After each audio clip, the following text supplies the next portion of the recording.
Hello viewers, welcome to Judicial Info with Naseeb. Today we'll discuss about Article 58 of Pakistan Constitution. Before starting this lecture, please subscribe my channel and don't forget to press bell icon for the latest update. आज का जो हमारा lecture है वो है about dissolution of national assembly जो article 58 deal करता है। तो class number 1, president will dissolve the national assembly if so advised by Prime Minister and National Assembly unless sooner dissolved, stay dissolved at the expiration of 48 hours after PM has so advised। तो simply class number 1 ये कहता है जो सदर पाकिस्तान है वो national assembly dissolve कर सकता है जब उसको प्राइम मिनिस्टर एडवाइस करेगा। अगर नेशनल असेंबली वक्त से पहले डिसॉल्व नहीं होती, जब प्राइम मिनिस्टर प्रेसिडेंट को एडवाइस करेगा तो असेंबली ऑटोमेटिकली 48 आवर्स में डिसॉल्व हो जाएगी। तो सिंपली क्लास नंबर 1 ये कहता है। उसके बाद एक एक्सप्लेनेशन है। तो प्राइम मिनिस्टर किस सूरत में प्रेसिडेंट को एडवाइस नहीं कर सकता? जब vote of no confidence against pass हो, अब तक उस पर वोटिंग नहीं हो, इस सूरत में प्राइम मिनिस्टर प्रेसिडेंट को एडवाइस नहीं कर सकता for the dissolution of the national assembly. और दूसरी बात, अगर प्रेसिडेंट ने प्राइम मिनिस्टर ने अपना रिजाइनेशन लेटर लिख दिया है, अब तक वो ऑफिस होल्ड कर रहा है, तो इस सूरत में भी प्राइम मिनिस्टर प्रेसिडेंट को एडवाइस नहीं कर सकता for the dissolution of the national assembly. तो ये है सिंपली। उसके बाद आता है क्लास नंबर 2 जो आर्टिकल 48 में भी मेंशन है।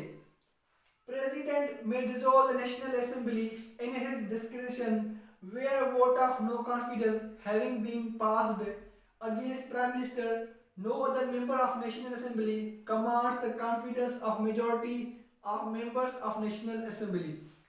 तो सिंपली क्लास नंबर 2 ये कहता है जो सदर पाकिस्तान है वो अपनी मर्जी से असेंबली को डिसॉल्व कर सकता है जब prime minister against vote of no confidence pass हो और असेंबली का दूसरा मेंबर इतनी वोट ऑफ मेजॉरिटी नहीं रखता हो, तो इस सूरत में भी प्रेसिडेंट असेंबली को डिसॉल्व कर सकता है।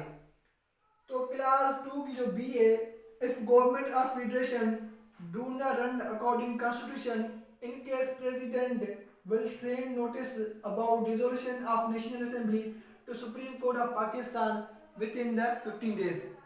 तो अगर फेडरेशन ऑफ गवर्नमेंट आइन के मुताबिक रन नहीं कर रही, तो इस सूरत में भी प्रेसिडेंट सुप्रीम कोर्ट को नोटिस भेजेगा about dissolution of the national assembly with in the 15 days.